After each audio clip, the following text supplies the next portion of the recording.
amplios.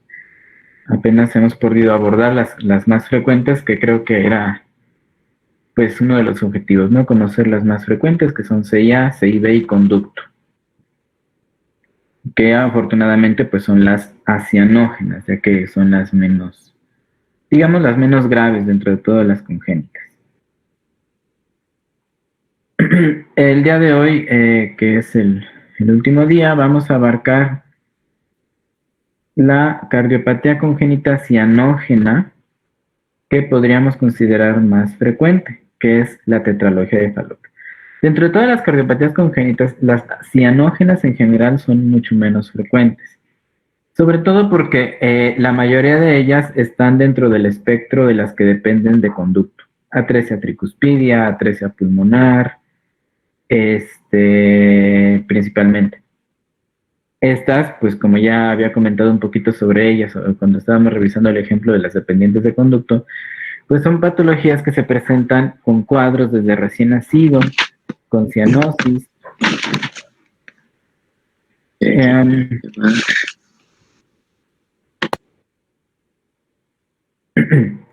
con cianosis, y son bebés que secundaria el cierre del conducto o a la constricción de este empiezan a ponerse mal, ¿no? Bien, entonces vamos a revisar la más frecuente de todas las enógenas, que es la tetralogía de Fallot.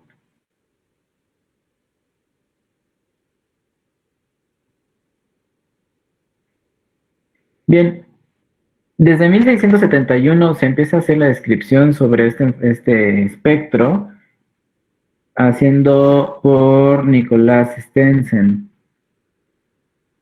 Después, en 1771, el doctor Edward Sandiford refiere a otro caso en una revista, y para 1888, Etienne Louis Arthur Fallot, él publica el primer paper o artículo sobre la tetralogía que lleva su nombre. Él hace un estudio muy importante sobre la anatomía patológica de la tetralogía de Fallot, que es la contribución a la anatomía patológica. Antes le decían la maladie bleue, que quiere decir como la enfermedad azul, ¿no? De hecho, estos niños también eran ya conocidos que si se ponían azul con el tiempo iban a fallecer. Y eran niños que estaban condenados a decirles a los papás con el tiempo su bebé. Y hasta 1945 que Blaylock y Taussig, de hecho Taussig es una doctora que para ese tiempo que una mujer fuera cirujana también era como poco común. Y aparte de eso, Thomas es, de hecho hay una película por ahí, no recuerdo el nombre, si pueden verla, sobre la historia de esta cirugía, actualmente conocida como la fístula de Blaylock-Taussig. Pero no debemos olvidar tampoco a Thomas. Thomas era negro, y él también contribuyó a la realización de esta cirugía. Es una cirugía paliativa y fue como un evento bastante importante dentro de la cardiología pediátrica, porque empezó a aumentar la sobrevida de estos pacientes. Ya después, este mismo procedimiento, que es la fístula de Blaylock-Taussig-Thomas, se emplea para otras cardiopatías cianógenas de flujo, dependientes de conducto, como la atresia tricuspidia. Y es algo tan sencillo como que consiste en hacer un conducto arterioso, pero digamos, artificial, ¿no?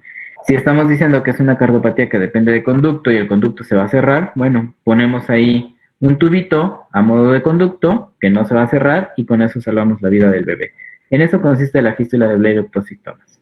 Inicialmente fue creada para tetralogía de Fallot. Bueno, tetralogía de Fallot, como su nombre lo dice, son 4 defectos que se juntan formando el espectro. El primero es una comunicación interventricular. Tiene que haber un hoyo.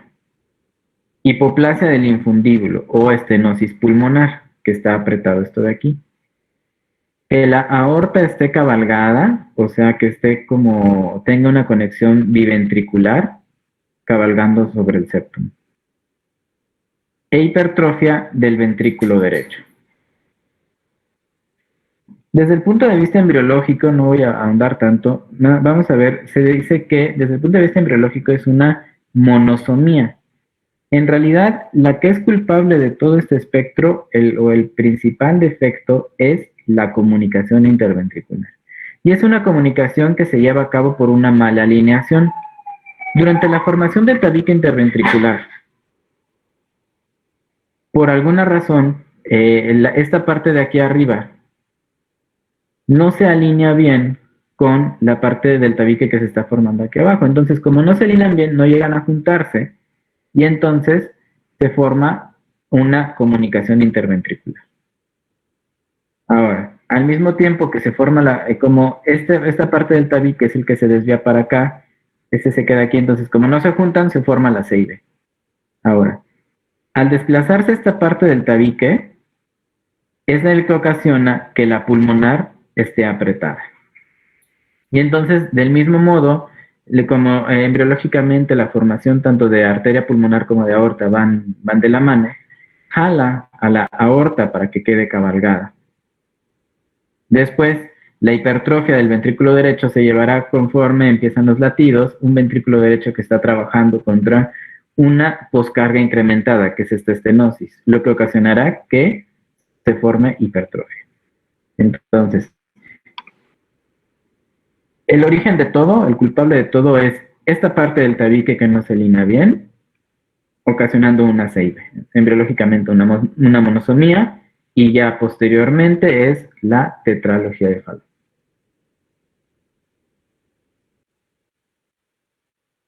La incidencia es 1 a 3 por cada 10.000 nacimientos y constituye 7 a 10% de todas las malformaciones cardíacas. En México corresponde a 10% de todas las malformaciones del corazón. Entonces, esta es la cardiopatía congénita cianógena más frecuente. Cabe hacer la distinción entre las edades. Si en algún momento, y es pregunta siempre de examen nacional, cardiopatía congénita cianógena más frecuente en recién nacidos, si es de recién nacidos, tenemos que contestar transposición de grandes vasos. Y cardiopatía congénita más frecuente en edad pediátrica es la tetralogía de Fallot. Ahora, no hay predominio de sexo, es tanto igual como en hombres como en mujeres, un riesgo de recurrencia del 3% en gemelos. La etiología es desconocida, se asocia a algunos problemas genéticos como puede ser la microdeleción del cromosoma 22q11 en 16% de los pacientes, síndrome de Down 8%, que hay que recordar que la cardiopatía más frecuente en síndrome de Down en México es la comunicación interventricular, pero a nivel mundial es el canal AB o el defecto de los congénitos endocárdicos.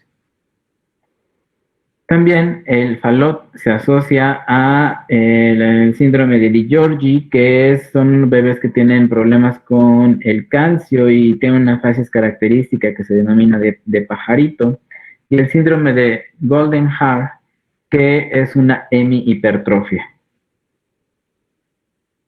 Este autor es italiano, muchas veces lo mencionan como Di-Giorgi, pero el autor es italiano, entonces el nombre, la forma correcta es Di-Giorgi. Ahora, los factores asociados también al desarrollo de tetralogía de Fallot en los bebés es consumo excesivo de alcohol, ingesta de anticominciales y madres que tienen fenilcetonuria. Ahora, aparte de todo lo que constituye el espectro, hay anomalías asociadas a la tetralogía de Fallot. Una de ellas, la más frecuente, es la comunicación interauricular, que constituye el 35% de las veces.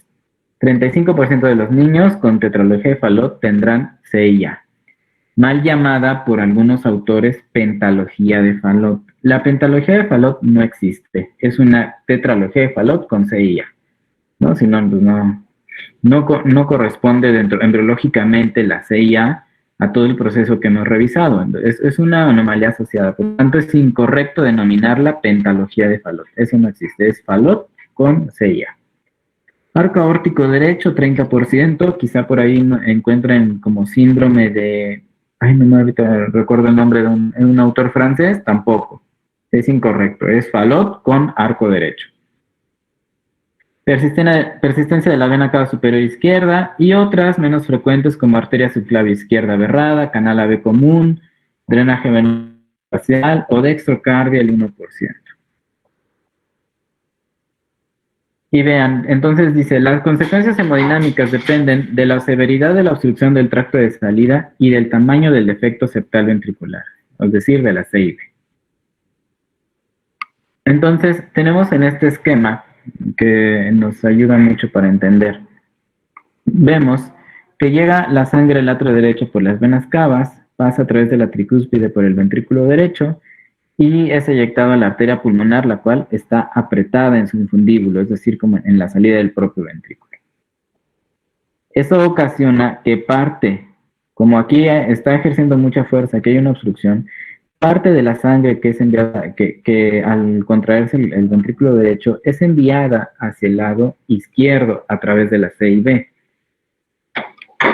Recordar que una CIV común, o sea, una CIV en un contexto aislado, el cortocircuito es de izquierda a derecha. La razón por la que la CIV en el falot es de derecha a izquierda es esta. Entre más apretado, mayor sangre derivará hacia el lado izquierdo, ¿no? Porque hay una obstrucción. Por eso es enviada hacia el lado izquierdo a través de este defecto. Y eso es lo que ocasiona la cianosis en el bebé. Ahora, entre más grande la CIV, pues con mayor facilidad pasará más sangre hacia el lado izquierdo y tendrá más cianosis.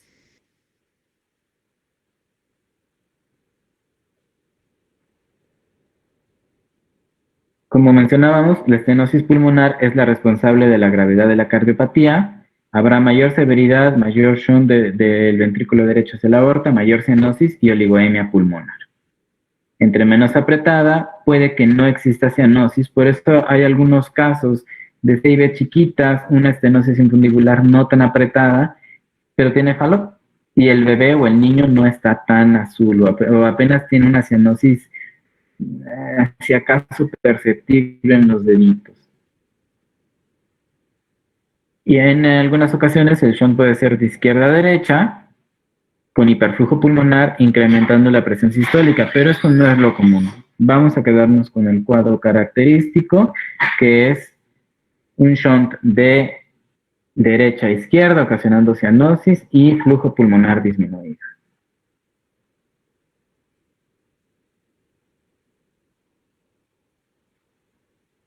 Generalmente la tetralogía de Fallot no causa falla cardíaca. No es característico que el paciente se presente con datos de insuficiencia cardíaca. Razones por las que podría presentar insuficiencia cardíaca es que esté asociada a una coartación de la aorta, que la CIV esté muy chiquita y entonces y esté muy apretada la pulmonar, entonces no habrá como toda esta presión se va acumulando y ocasionará regurgitación hacia las cavidades derechas, hacia arriba, entonces hepatomegalia, edema, etc. O que el paciente tenga hipertensión arterial sistémica. El cuadro clínico también va relacionado a la magnitud de los defectos. Puede ir desde pacientes asintomáticos hasta aquellos que pueden estar gravemente incapacitados. Y van a tener cianosis o pueden presentar crisis de hipoxia, que ahorita voy a mencionar un poquito más de esto. Es una cianosis tardía que aparece del tercer al sexto mes de vida, una tolerancia disminuida al esfuerzo, y es común que los niños los veamos así, con posición en cuclillas. El niño, al ponerse en cuclillas, incrementa el retorno venoso al exprimir pues, toda la sangre que se encuentra en el sistema venoso de las piernas. Incrementa el retorno venoso, incrementa la sangre que llega al atrio derecho, por lo tanto entra más sangre con más fuerza al ventrículo derecho y es una manera como tratar de obstruir esta resistencia. Son niños que siempre están jugando y están así en cuclillas. Con el paso del tiempo desarrollarán dedos en palillo de tambor. Podemos auscultar un chasquido protosistólico cuando hay estenosis pulmonar severa y un soplo sistólico expulsivo en el tercer espacio intercostal izquierdo, continuos y en presencia de un conducto. Ahora, en la tetralogía de Fallot, lo que sopla o lo que ocasiona el soplo no es tanto la CIB, sino más bien la estenosis infundibular.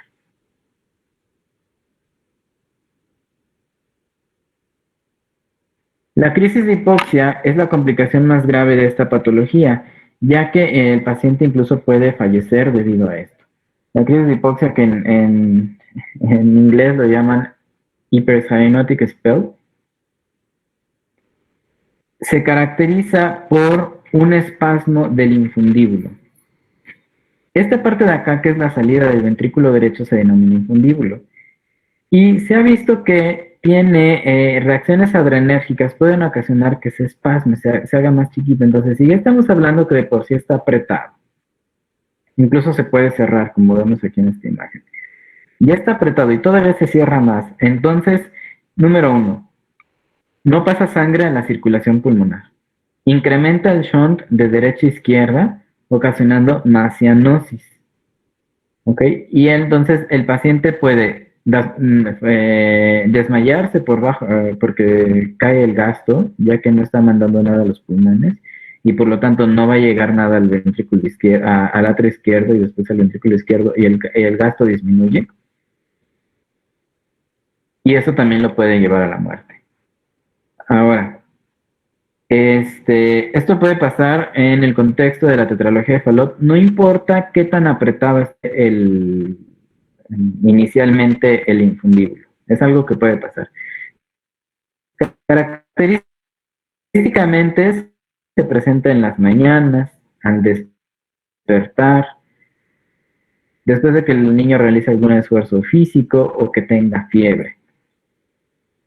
¿No? También situaciones, por ejemplo, en las que llore mucho, el dolor, la evacuación, todo tipo de esfuerzo puede provocar que el infundíbulo se espasme y se presente esta crisis de hipoxia. Generalmente a estos niños, o sea, los pediatras, pues, si bien somos consentidores, tampoco tanto, no aprobamos mucho que los niños estén consentidos, pero los de Fallot, déjalo que haga lo que quiera, que no llore, porque incluso el llanto puede espasmar el infundíbulo, ¿no? Esa es la razón. Entonces, se va a caracterizar por, el niño se pone más morado, empieza con taquipnea, insuficiencia respiratoria y pérdida del conocimiento. Si auscultáramos, desaparece el soplo, porque la tetralogía de Fallot es por la estenosis pulmonar. Esto de comprobación del cateterismo cardíaco está descrito en la bibliografía, pero la verdad es que nadie se atreve a hacerlo.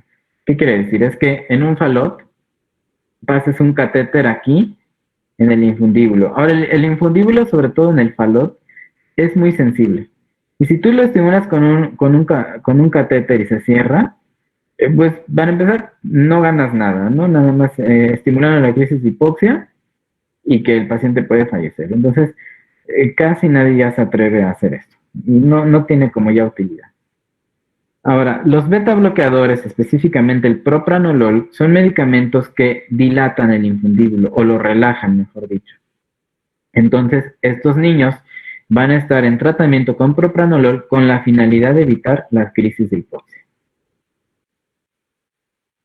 Dentro de los estudios complementarios para el diagnóstico de la tetralogía de Fallot se encuentra, pues principalmente la radiografía de tórax, en la cual podremos encontrar cardiomegalia leve, ya que más que cardiomegalia lo que tiene el ventrículo derecho es hipertrofia del ventrículo, la cual puede ser concéntrica, es decir, hacia adentro.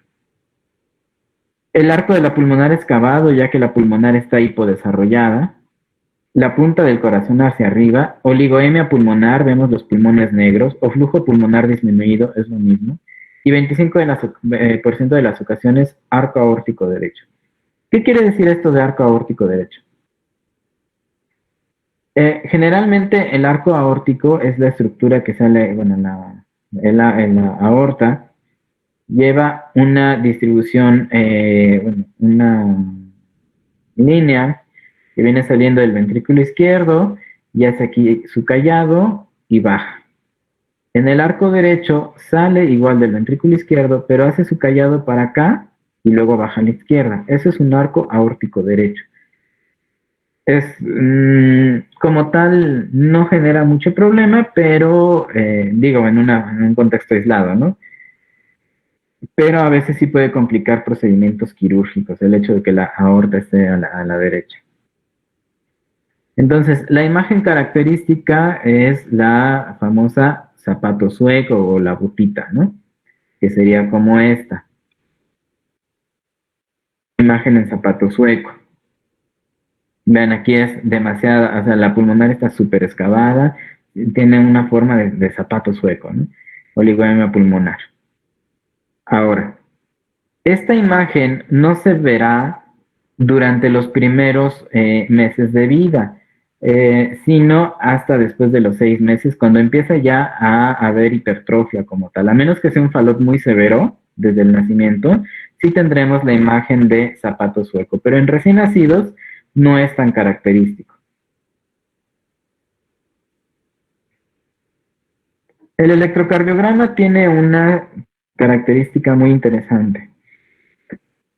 En los primeros días de vida puede ser normal.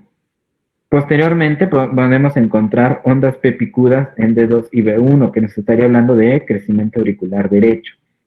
El eje estará desviado a la derecha y vamos a encontrar ondas R, bueno, predominio de Rs en B1 con T negativas. En B2 habrá después disminución de la amplitud de la onda R, que se llama transición brusca. Esto fue descrito por un autor mexicano, que es la transición brusca, y es súper característico de tetralogía de Fallot. Vean, este es esta imagen característica. Una R muy alta, casi pura R, predominio de R, una S muy chiquita, y de repente en B2 ya hay Rs y S.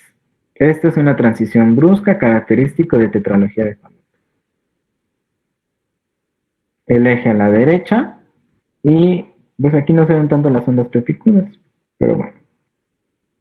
Doctor, perdón, ¿podría volver a repetir qué es la transición brusca? Es que no entendí. La transición brusca es esto, el cambio de la amplitud de la onda R. Aquí tenemos una R alta, incluso son como 5, 10, 15, como 20 y tantos cuadritos.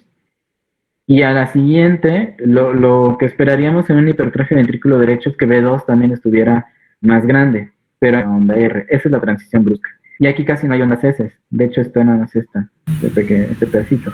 Aquí ya hay una S más grande. Esta es la transición brusca. ¿Pero a qué se debe eso, doctor? ¿O por qué existe ese cambio en el electrocardiograma? Eso es debido a la hipertrofia del ventrículo derecho, aunado a las características propias del Fallot, junto con la C y B, etcétera. Sí. Gracias. ¿Sí queda más claro el signo? Sí, doctor, gracias. Okay.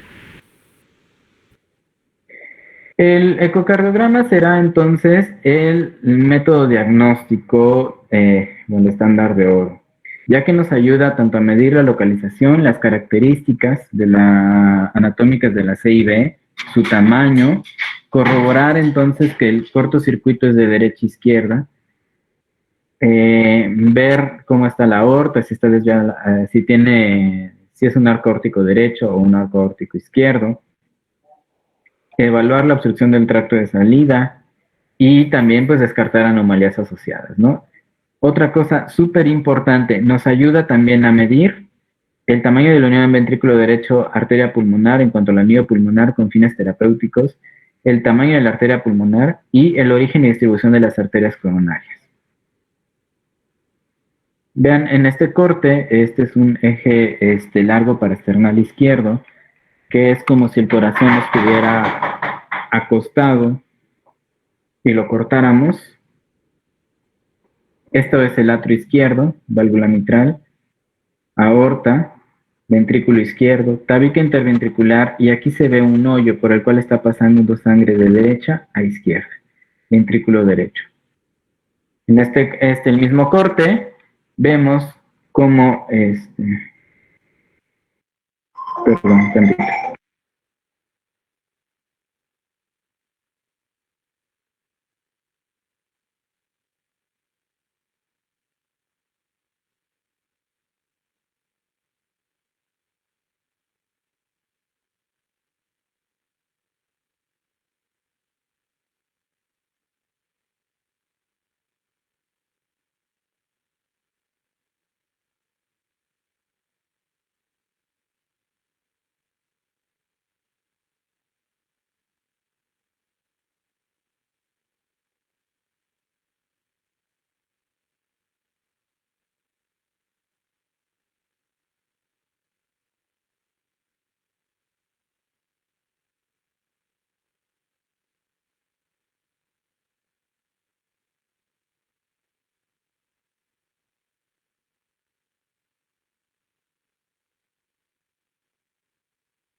Perdón. Entonces, estábamos viendo este corte, es un eje largo parasternal izquierdo también, en el cual vemos aquí el tabique interventricular, el ventrículo izquierdo, este es el atrio izquierdo, su válvula mitral, entrando al ventrículo izquierdo, tracto de salida. Aquí lo que importa, lo que tenemos que notar es que esta es la aorta. Y vean cómo la aorta ocupa tanto salida del ventrículo izquierdo como salida del ventrículo derecho. Y el tabique, o el piquito de tabique interventricular, queda justo en medio de la aorta, como si el tabique fuera el caballo y la aorta fuera el jinete. Por eso se dice que es cabalgamiento de la aorta. Ahora es cabalgamiento, no acabalgamiento, es cabalgamiento. ¿Ok? Este es un tipo de modo de conexión de las válvulas. Ahora, el cateterismo. Si bien el cateterismo casi no se realiza por la misma situación de no estimular el infundíbulo, nos podría ayudar a medir presiones ventriculares, vamos a encontrar que están iguales, porque la presión del ventrículo derecho estará incrementada secundaria a la estenosis que se encuentra aquí. Podríamos medir también el gradiente de presión entre el ventrículo derecho y la arteria pulmonar, corroborar contractilidad ventricular aumentada y ver si el cortocircuito es de izquierda a derecha o derecha a izquierda, ¿no? En la angiocardiografía podríamos evaluar la anatomía del ventrículo derecho, la anatomía de la válvula pulmonar, morfología y tamaño de la arteria pulmonar de las ramas, la anatomía de la CIB y origen y distribución de las coronarias. Y también valorar el arco aórtico. Ahora, la tetralogía de Fallot, dentro de las anomalías que se asocian, son anomalías coronarias en cuanto a su disposición. Y es importante que al momento de diagnosticar a algún paciente con tetralogía de Fallot, caractericemos bien la anatomía coronaria, porque tiene que ver mucho con la cirugía. Una parte para corroborarla es el ecocardiograma, pero a veces cuando te queda duda podrías ocupar el cateterismo, que es muy buena opción para valorar coronarios mediante la coronariografía, o si no, pues también podemos obtener imágenes mediante una reconstrucción volumétrica con una tomografía.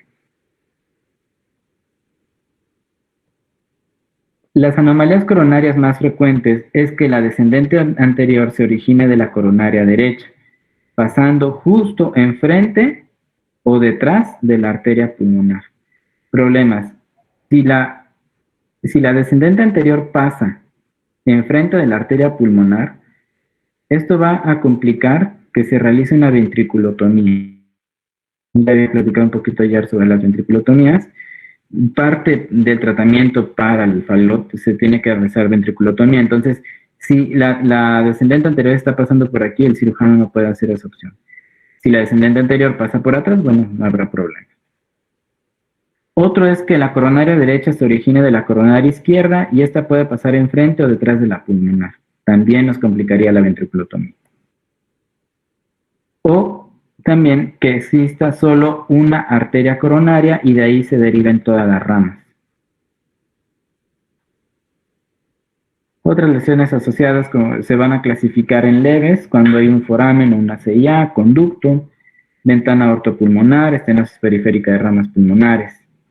Y lesiones asociadas graves, estenosis periférica de ramas pulmonares, pero que esas ramas pulmonares no se hayan desarrollado bien, anomalía de arteria coronaria, agenesia de valvas pulmonares, drenaje pulmonar sistémico anómalo, hemitronco o CIDs múltiples. Hay que hacer diagnóstico diferencial con una transposición, que sería raro que una transposición se presente a edad más grande, pero existen los casos. Doble cámara de salida del VD, atresia pulmonar con CIB o algunas formas de doble entrada del VD. El tratamiento. El 70% de los pacientes con tetralogía de Fallot sintomáticos necesitan una intervención en el primer año de vida. Antes decían, hay que esperarnos con el Fallot a que el niño esté más grande para operarlo. Actualmente lo recomendable es, si puedes operarlo al momento del diagnóstico, no como urgencia, pero pues tampoco retrasarlo, es mejor, porque evita sobre todo la probabilidad de que presente una crisis de hipoxia. Además de que aseguras mejor un crecimiento para este niño. Al haber hipoxia por la oligoemia pulmonar, por la estenosis y que el niño está cianótico, la hipoxia es muy deleteria para el cerebro, entonces su desarrollo neurológico de estos pacientes se puede ver alterado también, secundario a mantener una hipoxia a lo largo de su desarrollo. Vean, si no hacemos nada por ellos, solo 5% de los pacientes llegarán a una edad adulta. Y estamos hablando de un falot leve.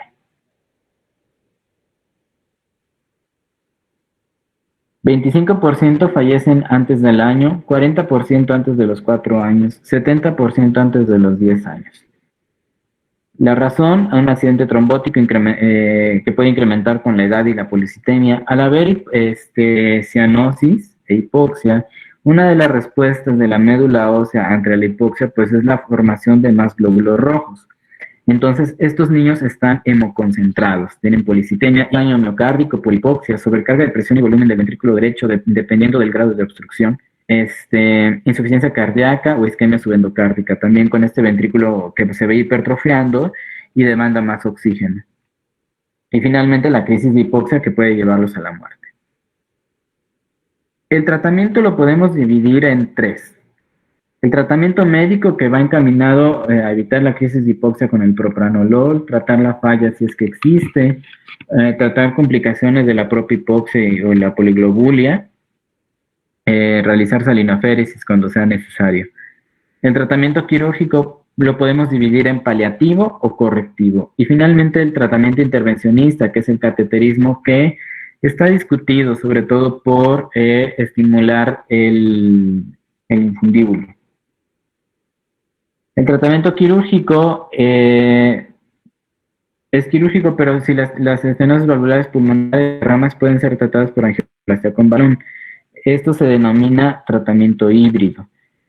Quiere decir, corregir el falot y dilatar mediante un globo las ramas que se encuentran, o la pulmonar que se encuentre estenosada.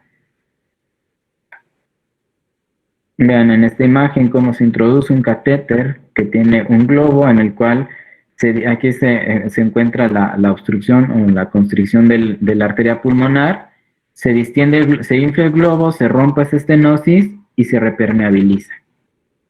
Complicaciones de esto, bueno, la primera, estimular el infundíbulo y que presenta una crisis de hipoxia. Otra es que con el tiempo puede volver a apretarse. Dentro del tratamiento médico también va una dieta rica en hierro, tratar la policitemia, un valor muy severo, administrar oxígeno, evitar acidosis, prostaglandinas para mantener el conducto abierto y entonces tratar de, si estamos hablando de un falot severo, quiere decir que la arteria pulmonar está muy apretada. Bueno, la arteria pulmonar está muy apretada y por lo tanto las ramas de la pulmonar no están bien desarrolladas. Entonces, estos pacientes se van a beneficiar de un conducto arterioso porque es algo de sangre que le está pasando por ahí y ayuda también a oxigenar un poco más la sangre. No diuréticos, para no disminuir tanto el gasto y mantener el hematocrito entre 50 y 60%. Ahora, ¿qué hacemos ante una crisis de hipoxia? Y esto sí es algo que me gustaría que se les quedara para la vida, es qué hacer ante estos niños que tienen falot, llegan las mamás a urgencias, la mayoría de las veces ya están capacitadas, el niño llorando, más morado de lo normal, entonces, o incluso ya en síncope. Lo que hay que hacer es primero evitar el llanto y el dolor. No hay que quitárselo a la mamá y ponerlo ahí en la cuna, no, que lo cargue la mamá, que lo tranquilice la mamá, incluso que la mamá le ponga el oxígeno. A veces a los niños, pues obviamente se espantan si le pones la mascarilla de oxígeno luego, ponerlo, por ejemplo, en un conito como para el agua de los garrafones, como es una imagen más conocida para ellos el cono, pues como que lo tienden a, sobre todo que se acerca a su boca. Administrar una carga de solución cristaloide cuando el niño está canalizado. En estos niños la prioridad no será canalizarlo. ¿Por qué? Pues porque va a producir dolor, más estrés, más estenosis del infundíbulo. En la medida de lo posible será entonces oxígeno, no lo piquen, no le tomen muestras, no hay que tomar gasometría, pues sí ya sabemos que está hipóxico y acidótico. Entonces, cargarlo, flexionarle las piernas para que de la misma manera incrementar el retorno venoso y así tratar de vencer la resistencia, y lo podemos sedar. Sedarlo mediante alguna benzodiazepina o, por ejemplo, midazolam intranasal es también muy buena opción para estos bebés.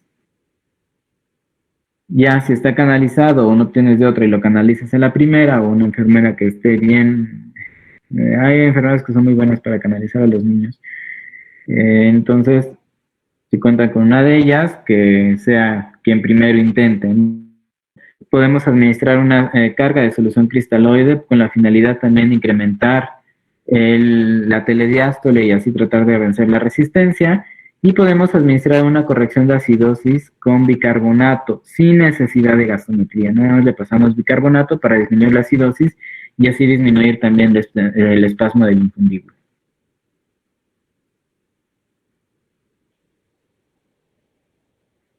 Ahora, el tratamiento en pacientes con falot severo se realizará una vez estabilizados. Cuando la saturación es menor de 75%, la mortalidad de estos pacientes sin tratamiento quirúrgico es de 25%, o sea, está muy incrementada. También la presencia, un niño que ya haya presentado una crisis de hipoxia es indicación de ya realizar la cirugía lo más pronto posible. O, bueno, si el paciente está asintomático, la cirugía se debe realizar entre los 3 meses y los 2 años de edad. Tampoco lo debemos dejar tanto tiempo. Algunos recomiendan hacer una fístula sistémico-pulmonar como tratamiento inicial. La fístula sistémico-pulmonar es el primer procedimiento que les comentaba, que es la fístula de Blalock-Taussig, Thomas, que es como crear un conducto artificial, de esta manera haciendo que pase más sangre a través de la aorta a la arteria pulmonar y tratar de alimentar más esas pulmonares, ¿no? O incluso de que crezcan de tamaño. Doctor, ¿Sí? disculpe, no sé, pero creo que no están pasando sus diapositivas, o no estoy segura. Se quedó en la de tratamiento médico, dieta rica en hierro. ¿Ya no Ajá. avanzó? No, bueno, ahorita vemos como la PowerPoint abierto, pues. Ok, ¿ven donde dice en pacientes con falot severo? Ajá. Creo que nada más se atrasó una. Ok. Gracias.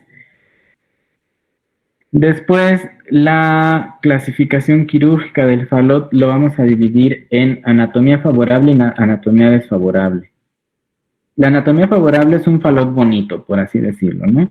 Un falot no, habitual, su CIB, su pulmonar que no esté tan chiquita, la arteria pulmonar, unas ramas adecuadas, que no existan lesiones asociadas, las coronarias donde deben de estar, etcétera, ¿no? Ese es el que todos quisiéramos.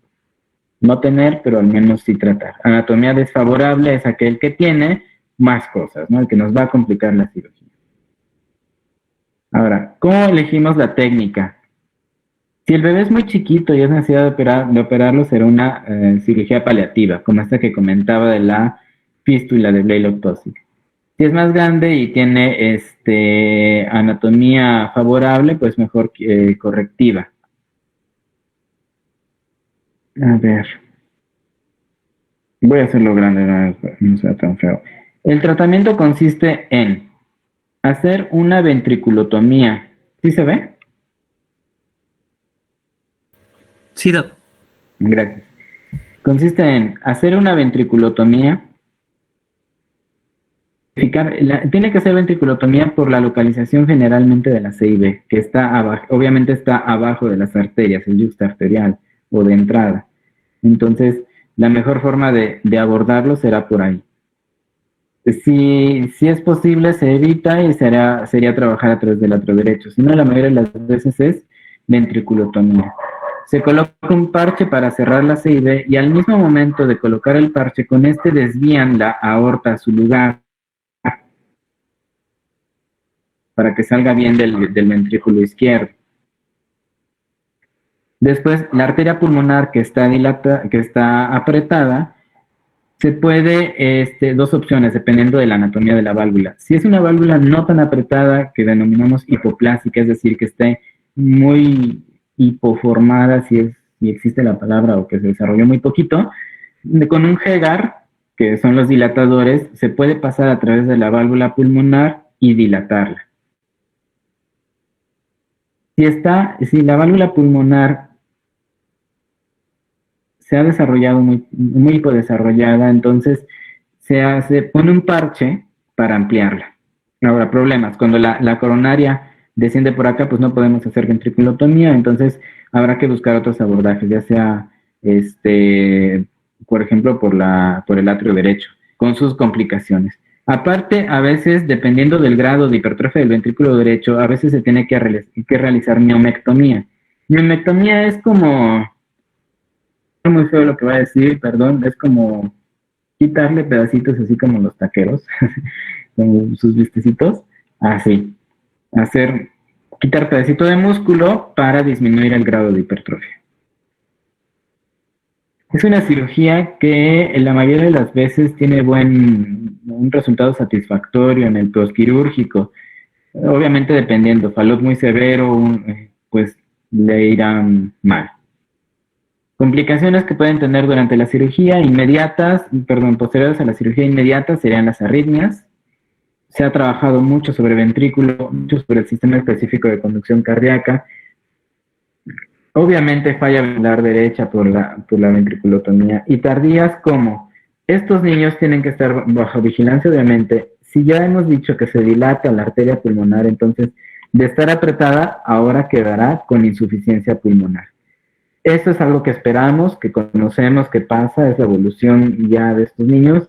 Entonces, aquí lo que corresponde es estarlo vigilando el grado de insuficiencia valvular pulmonar.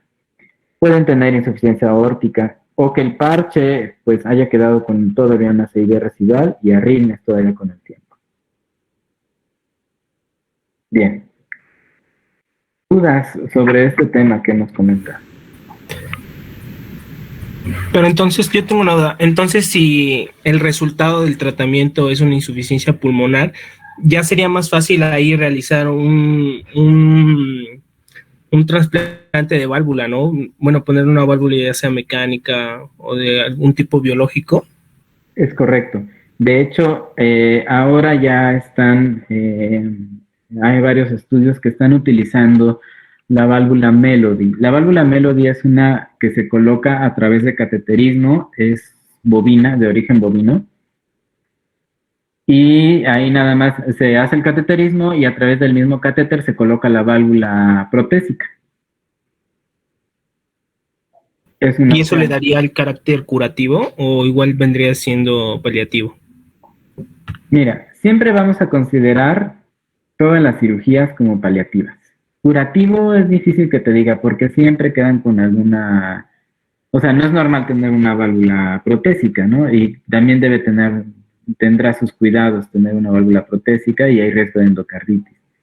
Entonces, finalmente es paliativo. El único tratamiento curativo, por así decirlo, para cualquier cardiopatía congénita será el trasplante cardíaco, lo cual desafortunadamente todavía en México estamos muy lejos de realizar, sobre todo en niños. Ok, doctor. Gracias. Sí. ¿Alguna otra duda?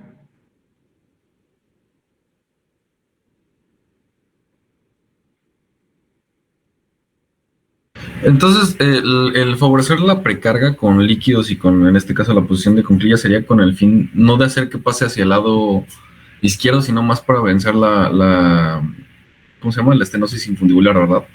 Es correcto. Lo entendí mal. Ah, ok. Es correcto. Ok, gracias. Sí.